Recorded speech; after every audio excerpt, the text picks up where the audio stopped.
get started, please. So we're going to talk some more today about GUI building. And let's start by talking about the assignment a little bit.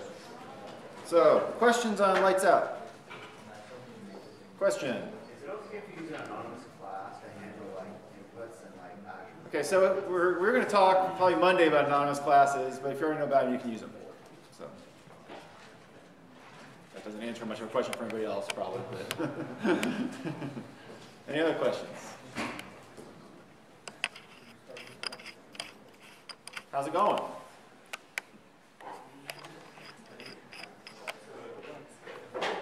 So, the key is to be able to click a button and get the neighbors to change, right? That's sort of you get there, you're in pretty good shape, I think. Nothing else?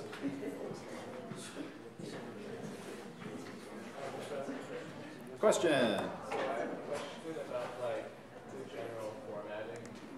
So like I'm trying to do a thing where I have like the 5x5 grid on top and then like just like a smaller section, like a smaller J panel with like a couple buttons underneath.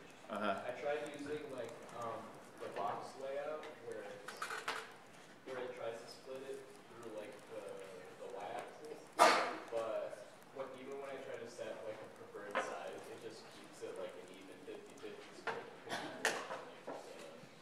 All right, so this is a layout question, which always has its share of mysterious behaviors when you actually run your code, right? I thought it should be able to pack it properly around. If one is a bigger preferred size than the other, I would have to kind of experiment with it, I guess. I don't know. Never have any insights into that, like trying to force these things to be the size you want them to be.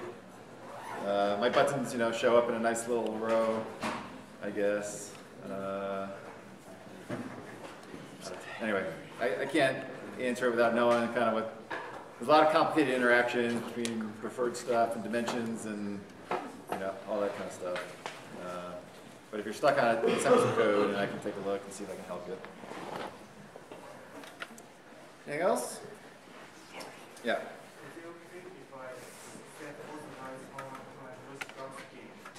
So okay, if you set all the lights on when you first start a game, is that a solvable state? I don't know if it's a solvable state. Is it what? Okay. If you can. So somewhere I say when you restart at least, I want it to be in a sort of random seeming state. And so I would say that does not meet the requirements of a sort of random looking state. I didn't say anything about the very beginning, I don't think, except that it should be in a solvable state. Maybe I did, I can't remember.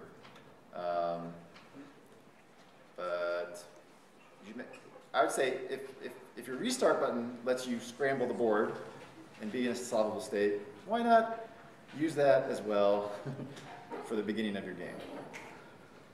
Right? No one wants to, why play the same game over and over again? For testing, maybe you want to do it. Maybe that's a reasonable thing to do. But so I'm going to say no, you cannot make it all on, unless it happens by chance. How do I know if it's solvable? How do you know if it's solvable? Well, if you're in a solved state and you work backwards, then you're in a solvable state. That's what the hint is at the bottom of the assignment. I have a whole bunch of sort of architecture decisions in the document. So please read the document on the assignment. That is a tricky thing, right? Because like if you just randomly turn on lights, you don't know if it's solvable. It's like, I don't know if there's any magic formula at all you can use to figure that out.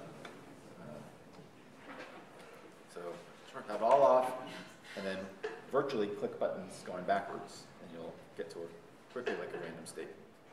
I think somewhere I said, I don't know how many of you have ever done I'm no Rubik's Cube solver, some of you might be, but how do you get a random Rubik's Cube? Well, you're in a solved state and you give it like 5 twists and then it looks totally random, at least to me, right? So the same kind of thing. Start in a solved state, give it some random clicks, you'll get there. Now notice that click is everything, just clicking on one button. When you click, it also clicks the neighbors. So make sure you do the whole process. Anything else? All right. Practical test on Tuesday in the lab, right? So next Tuesday lab, I have a little study guide document, which is very short. And basically it says, think about making a class, making a generic class, making a class that inherits from something, and something that is a tiny GUI. I got to think about what we can fit into 45 minutes kind of thing, because I don't know how much time to write this. I have an example set of questions that I really just sort of pounded out 5 minutes before class here, so I think it's reasonable enough, but if you want some practice questions to force yourself to do something, Monday night, getting ready for this, go look at that and try to write those 4 classes that I asked you to write. They're all as bare bones as you can imagine, so it's not like 4 classes is going to take you, half hour each kind of thing. It should take you as fast as you can write class and write a method in there, and that's about all it takes. Last time it was 1 file you had to submit because it was all static methods. This time it's going to be classes, and so it's going to be multiple files. Make sure you know how to save all those as a zipped up archive, like export it as an archive from inside Eclipse. And hey, this time, why not actually double check your submission, make sure you submit your practical test instead of a blank file. That would be super. But same kind of deal. Yeah. With the submission thing, if we're using the CPM, do we need? I got to think about the CPM because I'm not going to have a CPM to pull from. I got to figure out whether you can still, like I haven't tried submitting to CPM without starting from CPM. Okay. I might have some, maybe I'll set up some shell thing. Maybe I'll have a little bit of tech help. I guess my question is, outside of the test, we don't need to do any zipping when we submit via the CPM, like on assignments and stuff. My guess is the way we're going to do it is you're going to write all your code, and you're going to click on the project, right-click on it, and say export. Export as archive file, specify where it goes, and hit save, and then upload it to Canvas. But if I can figure out how to make CPM be sort of reasonable in this case, we'll try to allow that as well. Questions on that? Hey, I was pretty happy looking back at Practical Test 1, and the questions were like, write me a method that returns the value 2. And so, you've come a long way, right? So, you feel pretty good. I don't know. Any questions on that? Like you've come somewhere. All right, yeah. Okay, so last time we were making a little image application that flipped back and forth between my face. And the main thing we did that, we made a specialized subpanel by inheriting from JPanel. We added storage for as many images as you wanted really in there. And the main thing is we overrode this paint component method. It gets triggered when a repaint call happens somewhere in the process. So repaint happened when we resized the window, or you could explicitly call repaint on this thing, and it would cause this paint component to be called eventually. So again, in these GUIs, you start to lose the connection between code and what makes that code run, like what makes an action listener run or event happen run kind of thing. And same thing with this paint component, you write code and something makes it happen, and it's sort of harder to understand what makes these things actually execute.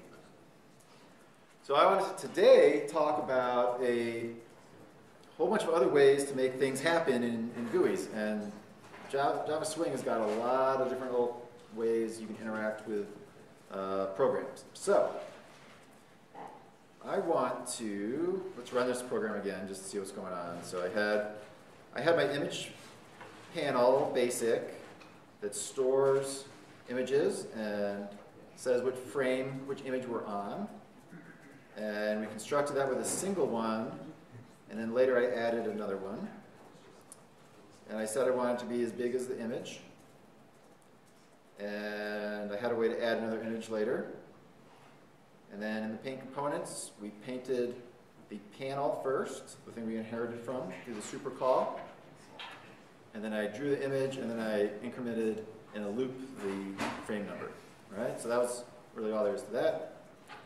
And in here, we set everything up, and that was all. So if I run this, looks so tired. And I'm happy. All right. So this was triggering a repaint event, which made the frame shift to the next frame. Now that's not really a great interaction method. Play a game by dragging the corner of your window around or something like that, right? So we need some other ways of making that happen. And the first thing I'm going to do is, to the panel, I'm going to have it listen for mouse actions. So Java knows all about mouse clicking and all sorts of stuff like that. And to do that, I need to implement a mouse listener. And implements. What am I saying here? Yeah, implements. Okay. Now, mouse listener again is a interface, so it has a bunch of pure abstract methods that we have to actually override and provide implementations for. And here it's complaining my type, image panel basic, must implement the inherited abstract method mouse listener, mouse exited, mouse event. That is only one of the many mouse things I have to implement to be a full mouse listener. So I'm going to say add unimplemented methods, and it's happy. And then I go down here, and there's a mouse clicked, and a mouse pressed, and a mouse released, and a mouse entered. That means when it enters the widget area, and mouse exited. So there's all these ones I'm supposed to implement. I don't really care that much about when I'm leaving the frame or not, so I'm not going to actually really implement most of those, but I am going to implement mouse pressed. All right? And maybe just to kind of, at least for now, let us see what's going on. I'm going to say clicked. And when I click on this image, I want it to increment to the next frame. So if you remember, we're doing it this way. So I could, of course, wait, where did I put that?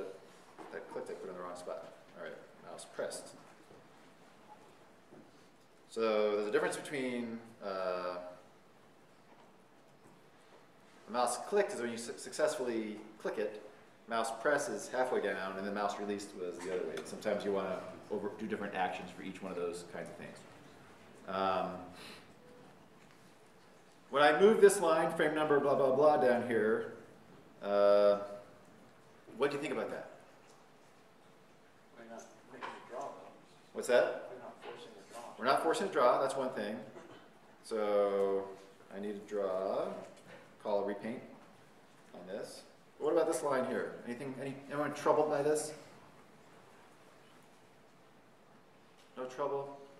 Why don't you just call that method? What method? Oh.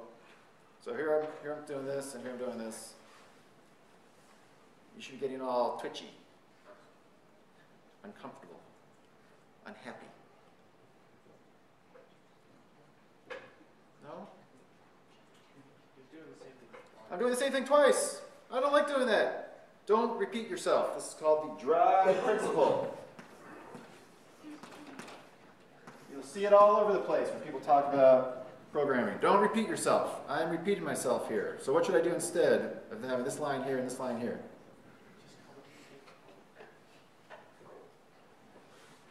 Don't you want it to do that whole thing when you click the button? Oh yeah, actually you're right. I don't want that at all. Never mind. Rats. What I really wanted to do was make a method out of this thing. I want to move this code to a method, but I don't need to. I forgot it was where I had it. So anyway, let's do that anyway. I want to have a void, public void. Well, let's do a private. Let's make it public. I might want to change it from the other side. Public void next frame. All right, you're all uncomfortable for other reasons, I guess, than what I was trying to. Like, what is he talking about here? Oops. No. All right, let's move this code into something named because, you know, this could be confusing people just seeing these mods floating around kind of thing. And I want to take the moving to the next frame out of this paint method because sometimes I want to resize without going to the next frame or something like that. So let's be a little more explicit when we want to call the next frame. And so I'm going to call here next frame. All right, so now When I click on it, I'm going to move to the next frame and then redraw myself. Okay? Let's see if this works. So we run this. That's still alive. Oh, sadness, right? But, oh wait, it doesn't work. At least I know the reason why this time, because I did this just this morning. When you make a button press action listener, what do you have to do? You have to define the code. We have to get it from the interface. And there's one more thing we have to do to make it work when you have that button press thing. I have to define the action listener for sure. So, but I've done the same kind of thing here by defining the, so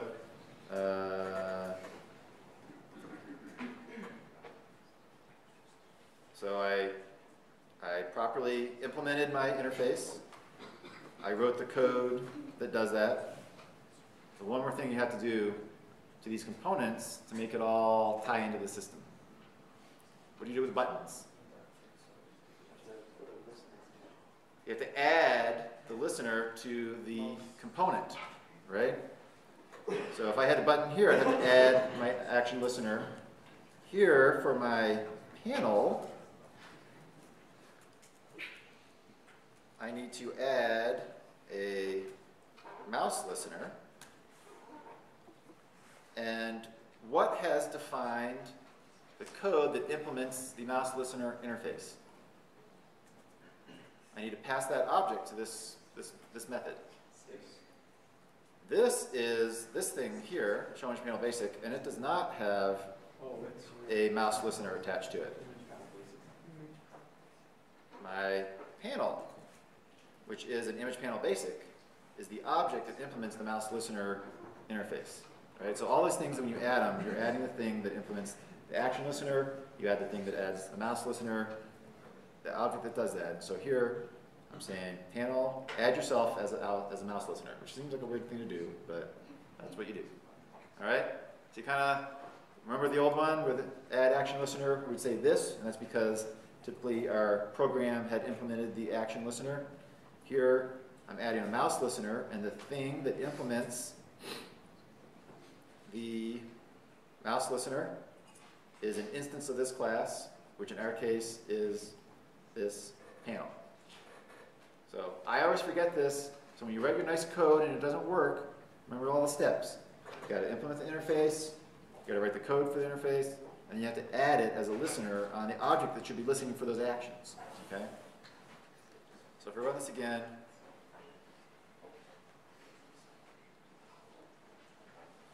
I click, so I can click, see that it clicks. So now I have more control over it, and I can, I could do some sort of weird lip sync kind of thing, make this thing sing along or something. Just by clicking, right? I'm like a clicking DJ here. Yeah, okay. And literally DJ. Yeah, that's pretty bad. I just thought of it though. I've never made that joke before. So. All right. So now we have this clicking thing, and that's not very satisfying. So let's make another mechanism for generating an animation. So typically, with an animation, I want to pop this up, and it should just like play, right? It should just be going and going and going, and not making me click like crazy. So let's try to make that happen somehow. So to do that, we need something that's going to like cause us to repaint every 10th of a second or something like that, every 30th of a second. I can't just put it on a loop and say repaint, repaint, repaint, because that would just sort of go as fast as it can. So we need some mechanism here to make this work. And fortunately, as you'll find, every time you sort of think of something you need, you can research it and figure it out. There is a timer you can make, and the timer basically generates an event every whatever delay you say, and then the action listener listens for that event and can do some action. So to do this, let's first make a timer in our main application. So I'm going to have a private timer that I just call timer. And then how I need to construct that time. What's it complaining about here? Because it can't be resolved. All right, import. Oh wait, don't click that. So there's like, Java has like 4 different versions of timers here. I know this is very small. It says, do you want it from Java util? Do you want it from Java management timer? Or do you want it from Java swing? And to be honest, I better double check which one I actually need to use. I'm hoping it's the swing one. Yeah, okay, it's the swing one I want. So I'm going to import Java swing timer, which didn't show up anywhere. Why not? Oh, it's collapsed down there. Yeah, thanks. That always freaks me out when I hit that and like all these imports show up. I'm like, ah, you know, where do these come from? If we would have done the java.swing and then the star, Yeah, right. we would have gotten the timer already. Yeah, so sometimes, like I said, with this swing stuff, I just import. Well, let's see what all these imports are here. Not too bad, but a lot of times I would do star here and just bring in all my components, because if it's a real GUI application, you're probably going to use like most of them, you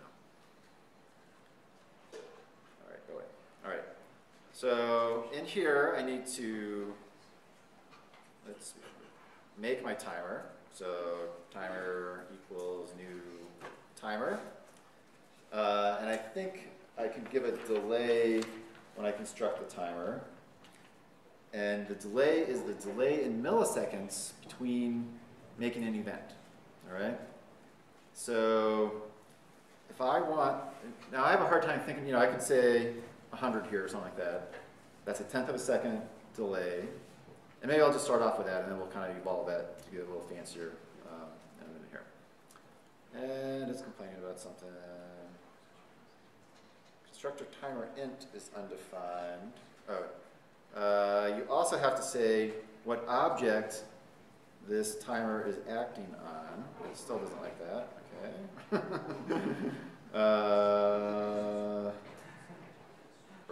Okay, I think I know the answer to this. I don't know the answer to this. Why?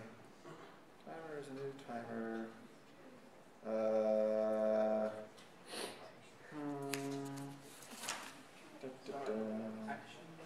Yeah, it's complaining about this action listener thing. Don't I have an action listener? Oh, I don't have an action listener on this yet. I thought I was inheriting already from, we don't have an action listener. So I need to say this implements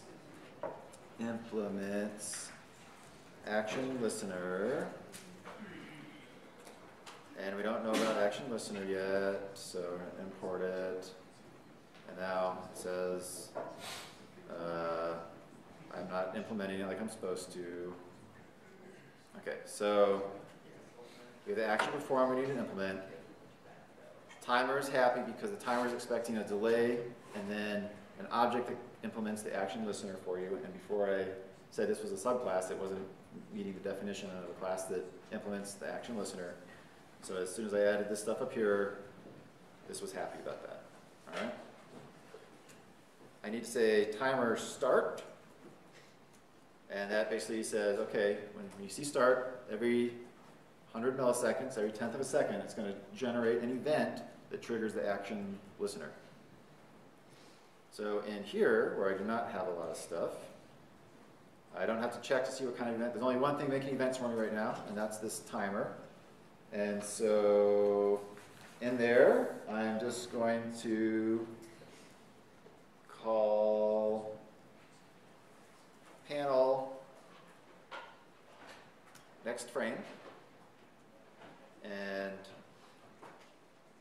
I'm going to call on my frame repaint. This repaint is going to trickle down to the panel eventually and cause that image to be redrawn with whatever frame is expected. All right. I could have called panel repaint directly, but I think you're better off just asking the whole application to redraw itself and letting it do the work. So if I run this now, all right, so it's going all by itself. No hands, no clicking going on, right? So the timer is generating events. It would still change to. If I click, I can, both of them can go, right? All right. So one question, of course, is like, how fast can we crank this thing up? And so it's a very, I think I'm getting like epileptic shock or something here. Okay, so this timer is kind of a weird object, right? It just sits there and it doesn't run a command. It just generates an event. And the event is just some sort of generic event. It probably has some sort of meaning, but I don't know what it is. And so this action perform can then see, the event needs to happen and do some action based on that. So again, it's this indirect thing, right? We're not saying every 10th of a second call panel update or something like that. We're just saying, just make an event and let the program figure out what it wants to do with it. So it's, again, it's a very indirect way of thinking about all these issues. And I think it's hard to kind of hold back enough to let the system do its thing rather than you trying to force it to do something in a very explicit way. So let the system do its work on this. All right, questions on timer? Yeah. Mine's about repaint. Could you elaborate on why you repaint the frame instead of the panel? So when I call repaint on this, it eventually calls a repaint on that. And if we go here, and actually repaint on this is not implemented, but it has a default paint method, and the default paint method calls paint border, paint background, paint components.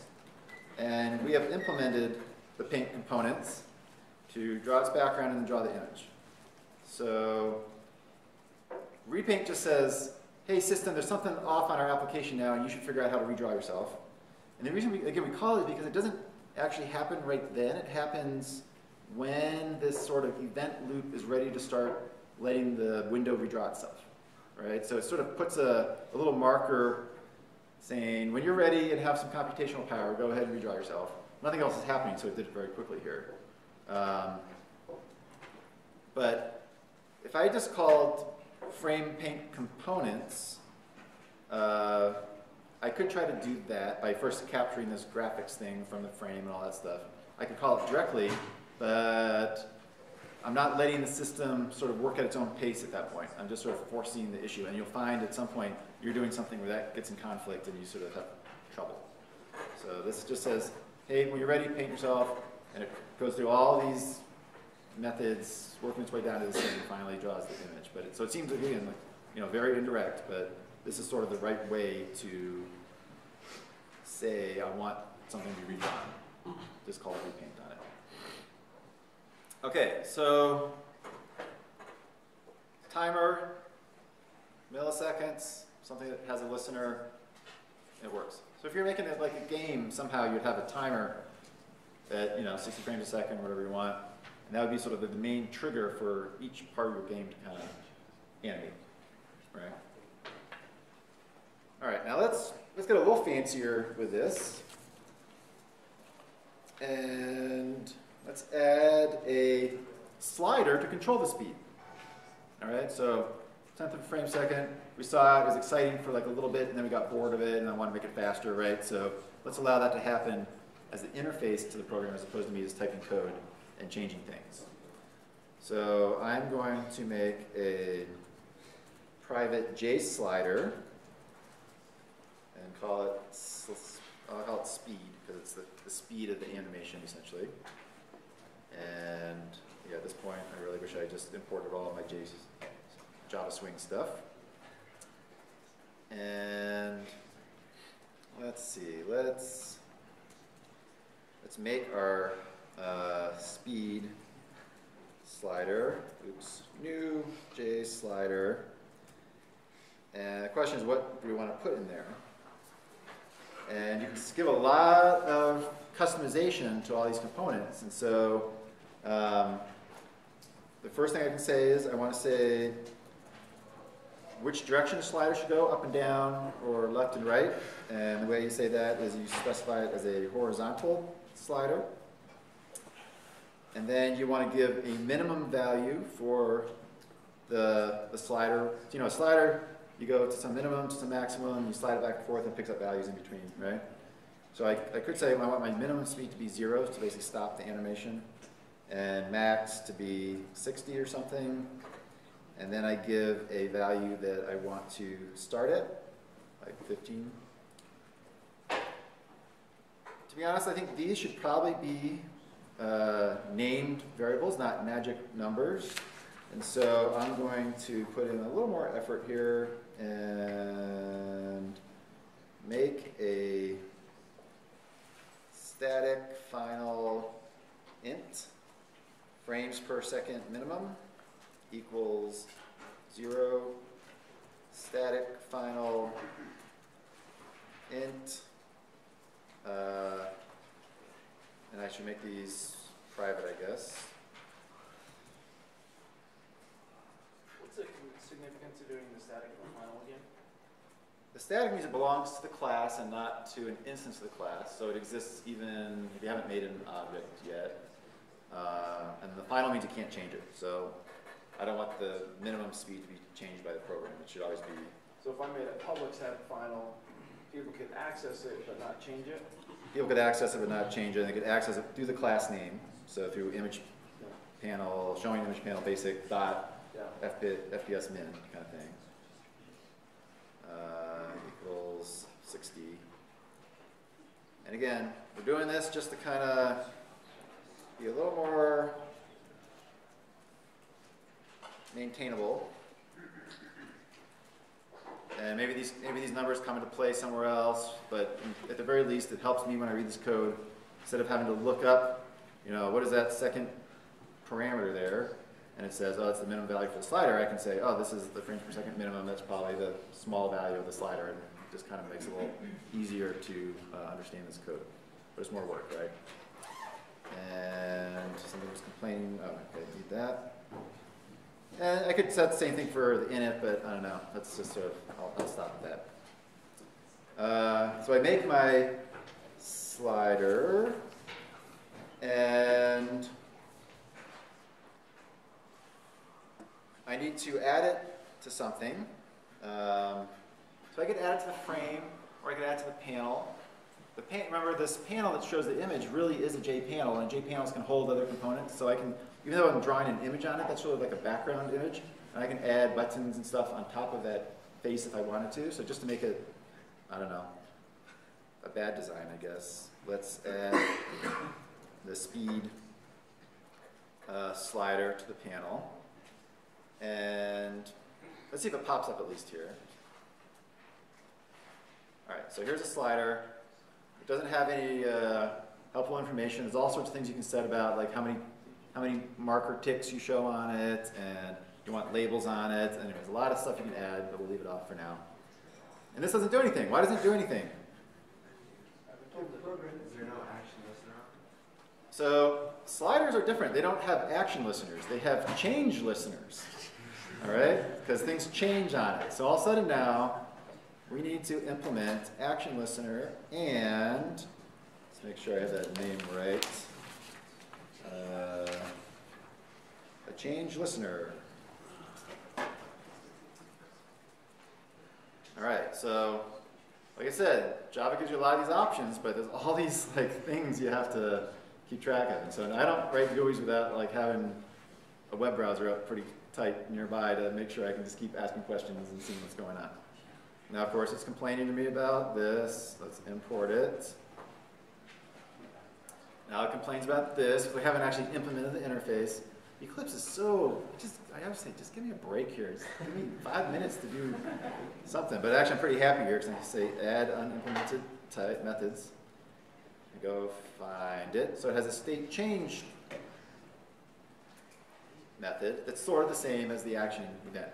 We grab a generic object. We need to kind of cast it to something and figure out what it is, and then do some work on it. So let's do some work on this one. All right, so first of all, let's get this as an actual JSlider. So I'm going to cast it, I'll call it the source of the events, equals the JSlider of the eGetSource. We can do this because we know we have no other change object. Yeah, if I had a bunch of sliders doing things, I'd have to do that same kind of process of kind of figuring out which one it is. I could have said here, what did I do wrong here? JSlide, oh, there, yeah, thanks. Looks like I I capitalized it? Okay, yeah. And they're, you know, if I have multiple sliders, hopefully they're named like speed or whatever, and I could say, is the e-source equal to speed? And if it is, do something based on that. All right, so let's get the value out of the slider. So sliders, as it moves, it retains what number it's basically on top of. And so I'm going to get it as an int, but I think it's probably a double of some kind originally. So I'm going to say source get value. That returns an int there. So maybe we don't need to cast it. So that's going to be that number between 0 and 60 that the slider holds. So that's nice, right? I can just ask it. I say, hey, tell me your value that you're storing, and I can pull it out. So if the frames per second is 0, I want to take the timer and stop it. Okay? I don't have any way of giving like an infinite delay on the timer, so instead of saying the frames per second is 0, then the delay is infinity, basically, right? And I don't have a way to say infinity, so instead I'm just going to tell the timer to stop. Else, what should I do? Well, let's figure out the delay of milliseconds I need based on the frames per second that I want, all right? So the delay in milliseconds is going to be equal to 1,000 milliseconds divided by the frames per second. So if the frames per second is 1, then I get 1,000 millisecond delay, which is 1 second, right? If the frames per second is 2, then I get a 500 millisecond delay, which is half a second. So there's an inverse relationship between frames per second and delay here that I'm exploiting. So I'm going to say timer set delay to be the delay I compute. That was pretty smart of it. Or maybe I'm just lucky. I think that's the default value for delay. And then the timer might have been stopped, so I'm going to restart the timer to make sure it's going. All right, so that's some pretty fancy stuff going on in there, but nothing too complicated. You sort of work through this conversion from delay milliseconds to frames per second and vice versa, and then figure out some special behavior for when I don't want to animate it at all. And I think that's it. And I have too much there. Okay. So if I run it now, it's going. It's not doing anything. Anyone want to know why? Didn't change that. Because I didn't add the change listener to the where am I?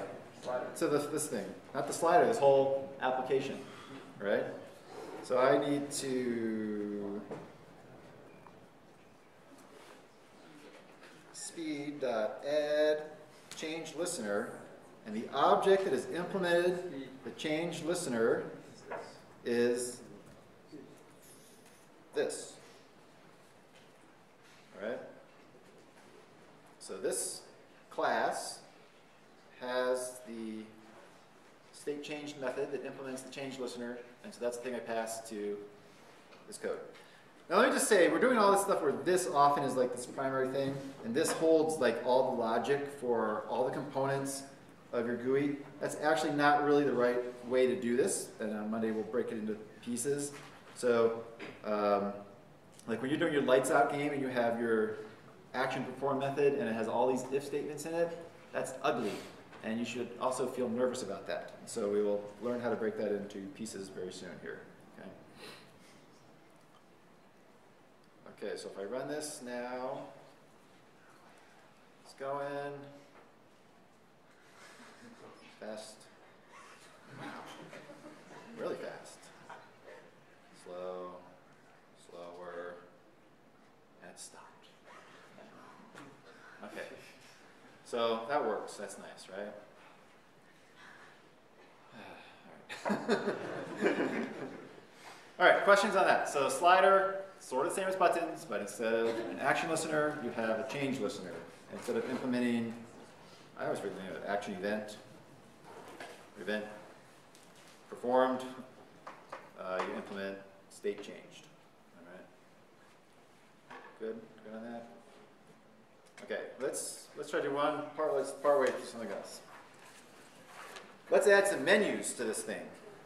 All right, so if you're a cool application, you have menus. Actually, that's not true. If you're an old-fashioned application, you have menus.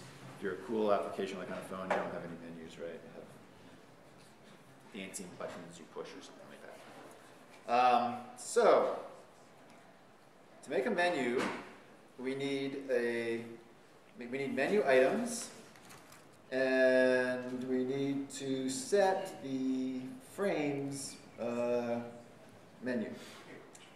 So let me just remind myself a little bit about what's going on there. Okay, so I'm going to make in here a J menu bar. So that's the whole bar along the top of your application, and there's going to be both menus and menu items inside there. So there's already this whole hierarchy of things that have to happen here. And I want to call this menu bar, and it's going to be a new menu bar. It's like we're not creating it as an instance variable. Hold on one second. Let me add that, import it. All right, what was the question? How come we didn't do this as an instant variable? So why not make this an instance variable? Well, because I don't need to refer to it in the action listener, basically. It won't. I need to refer to the specific menu items, but not the menu bar itself. So, okay.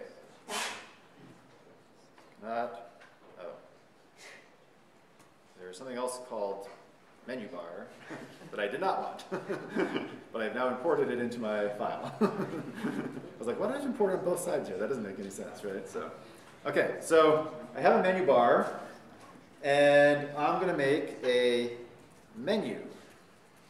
A menu is one of the labels on the menu bar. And so my first one I'm going to make is a file.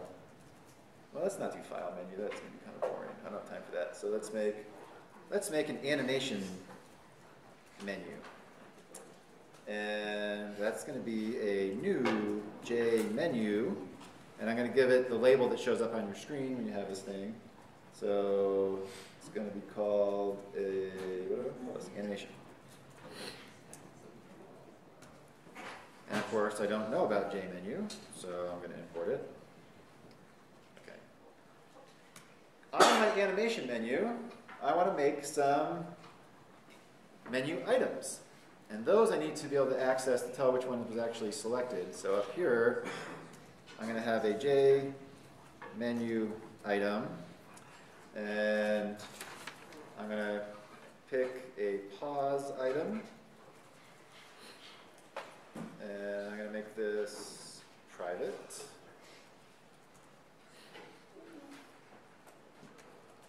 And I need to import this as well. Yeah, that asterisk is looking better and better every minute here. And I'm going to have a, what do I want? Let's do a step. So I want to be able to pause the animation, and I want to be able to basically do the equivalent of clicking on it and making it move forward one frame when it's paused. So down here, I need to make those items. So I have my pause item equals a new J menu item, and I give it some value like pause, and I have my step item equals a new J menu item step. Okay, now we got to construct put all these things together here. So on my animation menu, I'm going to add the pause item, and I'm going to add the step item. And then I'm going to add all that menu bar.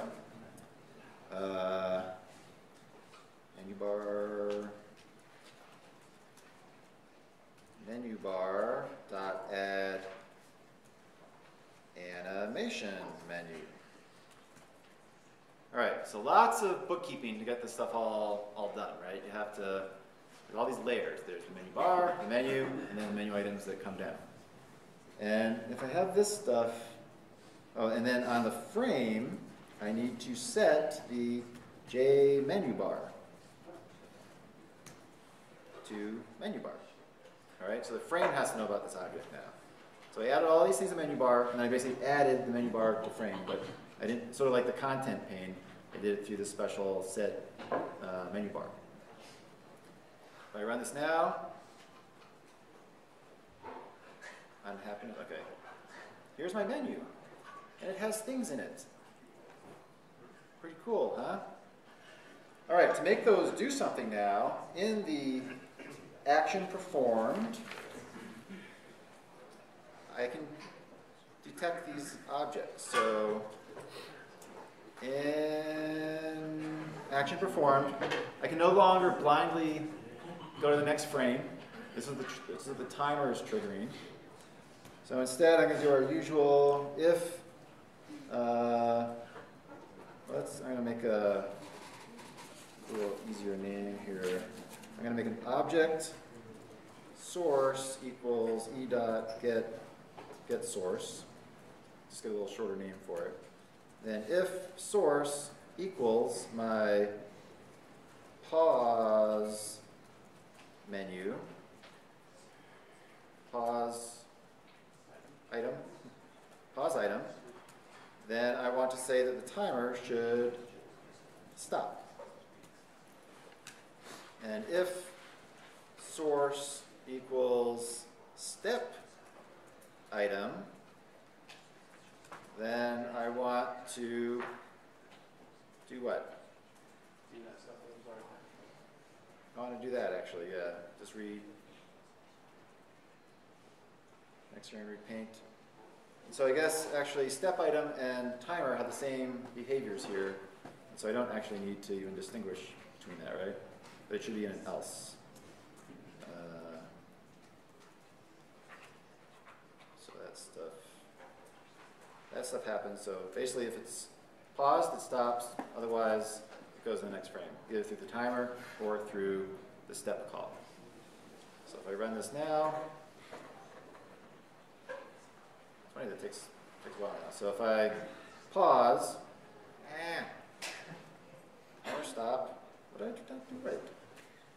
You have It's your pausing slider. for like a millisecond. Yeah, I know. So something is causing it to, but the timer stops. Is your slider still?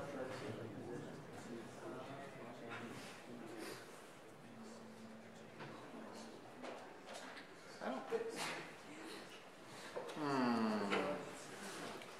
I think I know. You're saying timer stop here, but then the method below it is still running. Which method? This thing or down here? Yeah. But that's only gets called when the slider changes. But the slider's not ever going to stop. It's not So system out. Let's see if that's getting triggered. Slider changed. Right. So if I run this, comment that out. hold on.